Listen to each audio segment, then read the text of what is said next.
ክረምቲ ምንም መጎጎት በሃል ገጽ አኽሪ አይደልን በቃ ሩዝና ሰላም ሰላም ክብራት ተኸታተልቲ ብዘለኹም ኮይንኩም ነዛ ቪድዮ ትሪኡ ብምልእኹም ሰላምኩም በዛሕ ትርፍ ይበለለይ ነዛ ቻናለይ ሓደሽቲ ዝኾንኩም ሳብስክራይብ ብምግባር ቤተሰብ ኩኑ ነዛ ቪድዮ ከዓ ላይክ ብምግባር ጀምርዋ ሎማዓንቲ ሒዘልኩም ዝመጻኹ ቪድዮ ታዩ ብመጀመርታ ብጣዕሚ ደስ ኢሉኒ እግዚአብሔር ይመስገን ዝናብ ጀሚሮም እዮም ኣብ ዓድና ማለት እዩ ክሳዕ ሕዚ ኣይዘነውን እናበልኩኹም ነይረና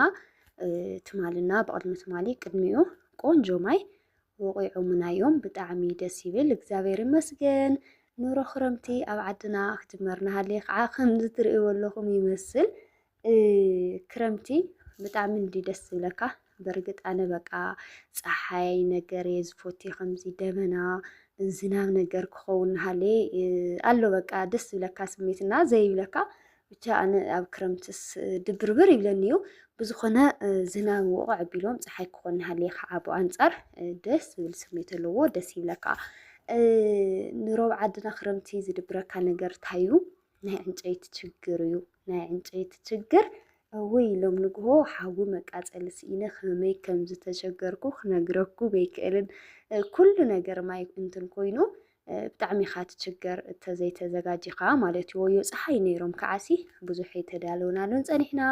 ከምዚ ትሪእዎ ኣለኹም እዚ ኣብ ካንሸሎይ ዝነበረ ዕንጨይቲ እዩ መጀመርታ ቅድሚ ናብዚ ገዛ ምምፃእሲ ብጣዕሚ ዘጨንቐኒ ነበረ ነገር እንታይ ድዩ መሲልኩም ናይ ዕንጨይቲ ነገር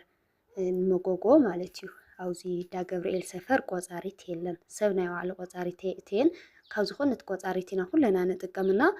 መጎጎ ኤሌክትሪክ ምድጃ ምናምን ክጥቀም ኣይፍቀድን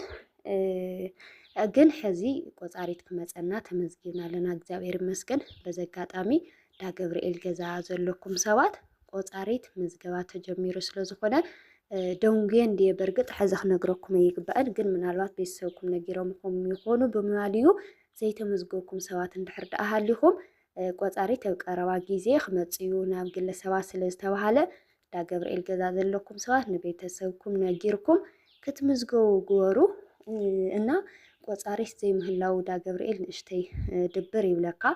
እታ መብራህቲ ብዙሕ ፓወር ዘለዎ ይኮነን ኤሌክትሪክ መጎጎ ክትጥቀም ኣይትኽእልን መውቀጥ ቡና ምናምን ብቻ ብዙሕ ነገራት ኣለዋ እታ ቀንዲ ተደብረኒ ነገር ግን መጎጎያ ማለት ኢና ናብዚ ክመፅእ ቅድሚ እንትን ምባለይ ከዓ ቅድሚ ምውሳኔ በቃ ችግር ዝኾነ ነበረ ዕንጨይቲ ስታይ ክገብር ዝብል እዩ ካብኡ ያው ለባሚ ይስኣን ከምዚ ኣብ ዓድና ከዓ እንታይ እኒኦ መሲልኩም ምስ ባህር ዛፉ ከምዚ ምስ ዝቆፅሉ ኦም ትገዝእ ማለት እዩ ዘን ትሪእዎ ኣለኹም ሕዚ ኣነ ያው ዳርጋ 3 ወርሒ ገይረኒኹ ፅባሕ ሳልሳይ ወርሒ ክሳዕ ሕዚ ግን ዝዕንጨይቲ ዝገዛእኽዎ መጀመርታ መፅእ ዝገዛእኽዎ እዩ ክሳዕ ሕዚ እኒኦ ጠቕላላ ምስ መምፅኡን ምስ መግዝኡን 1300 ዝወድአ ዕንጨይቲ እዩ ማለት እዩ ዝትሪእዎ ኣለኹም ቆፅልና ካብኡ ከዓ ዕንጨይቲ ኣለዋ ዝተደርደራ 1300 ምስ መምፅኡ ወዲእና እንታይ ናበልኩ ነይረ መሲልኩም ኣብ ክረምቲ ምንም መጎጎ ትበሃል ገጽ ኣኽሪ ኣይደልን በቃ ሩዝና ሓደ ነገራት ናበላዕና 2 ወርሒ ክነሕልፍ ሃይና ኢለ ነይረ ኦ እዛ ሰሙን እዚኣ እንጀራ ዘይብልና በቃ ሩዝ ዳርጋ ሩዝና መኮረኒ ፓስታ ኢና ናበላዕና ቀኒናና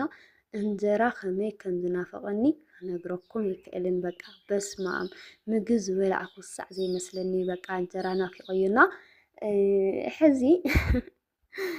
ያው ብዘይ እንጀራማ ይከኣልን ዋይልና ዕንጨይትና ፀሓይ ድሪቕና ክንእክብ ገትገት ንብለና ኣለኩም ወይ በስማም ብዘይ እንጀራ ግን ወዮ ግዴታ ኮይኑካ ካብ ስደት ትኽእሎም ቤ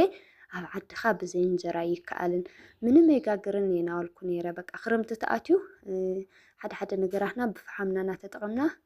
ኢና ነሕልፈን ዘን ክረምቲ የናወልኩ ነይረ ግን ኣይተኸኣልን ብዘይ እንጀራ እና ዕንጨይትና ከምዚ ጌርና ያው ዶማ ኣንቲ ፀሓይ ንእሽተይ ፀሓይ ይመስልና ክነድርቆ ንእክበለና ካብኡ ከዓ እቲ መሬት እሲ ብዙሕ መሬት ይሒዙለይ ዕንጨይቲ ብታሕቲ ገፅ በተለይ ብዙሕ መሬት እኒኦና ማይ ምውቅዖም ዘይቀርሲ ዝኾነ ነገር ክተኽለሉ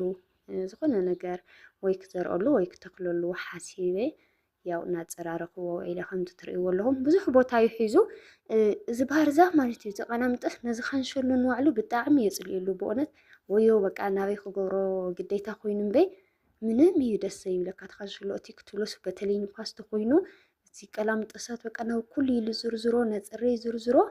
ምንም እንደይ ኣነስ ደስ ይብለንን ማለት እና ሕዚ ከምዚ ትርእይዎ ኣለኹም ናብ ሓደ ንእክቦ ኣለና ክረምቲ ከዓ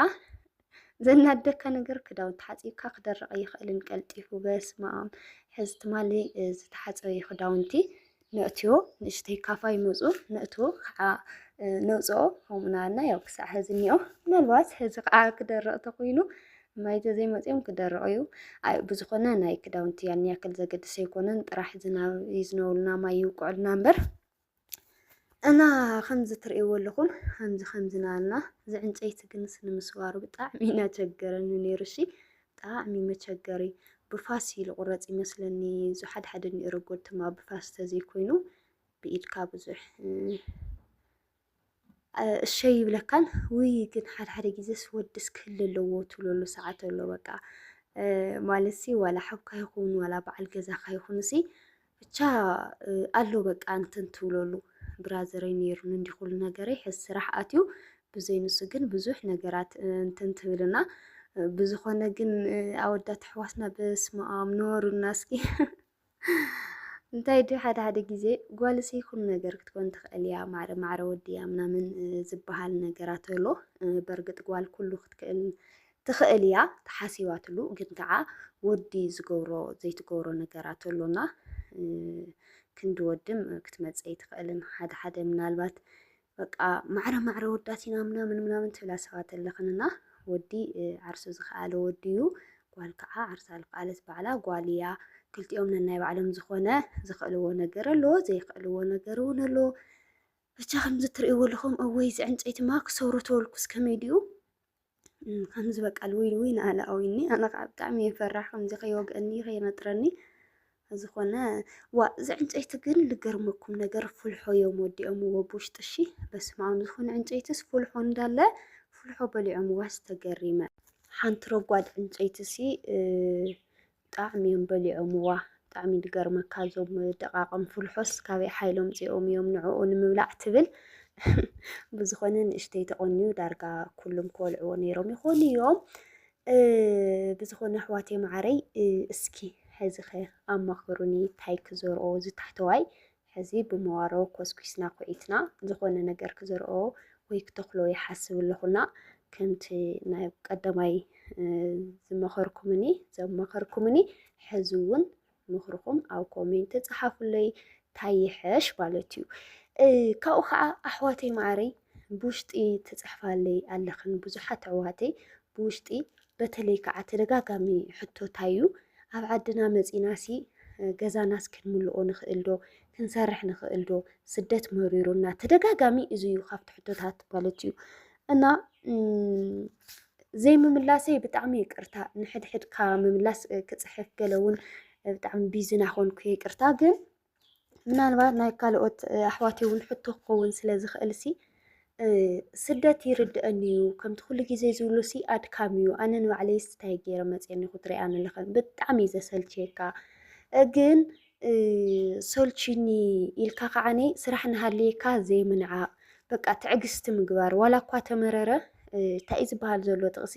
ትዕግስት መራር ነው ፍሬዋ ግን ጣፋጭ ነው ዝበሃል ነገር ኣሎ ማለት እዩ ተደፋእ ከም ባርያ ከም ንጉስ ክትነብር ኢኻ ምናምን ዝበሃል እውን ኣሎ ብትግርኛ ማለት እዩ እና ኣሕዋተይ ዘይሓልፍ ግዜ የለን ዘይሓልፍ ችግር የለን ዘይሓልፍ መከራ የለን በቃ ኩሉ ሓላፍ እዩ ኣነ እኳ ሰብኡ ነይረስ ድሮ መፅየ ብዓደይስ ከምዚ ንምግባር በቂዐ እና ስኻትክን እውን ትሕዝኒ ኢኽን ህይወት ፅባሕ ንግሆ ክትሓልፉ ኢኽንና ተተኻኢልኩን ንጥዕናኽን ብዘይፃረር መንገዲ ክሳዕ ዝኾነ ግዜ በቃ ዓቕሊ ግበራ ዋላ ምርር ናበለክንስ ገዛኽን ንምምላእ ገዛኽን ንምሓዝ ትዕግስቲ ግበራ ኣሕዋተይ ማዕረይ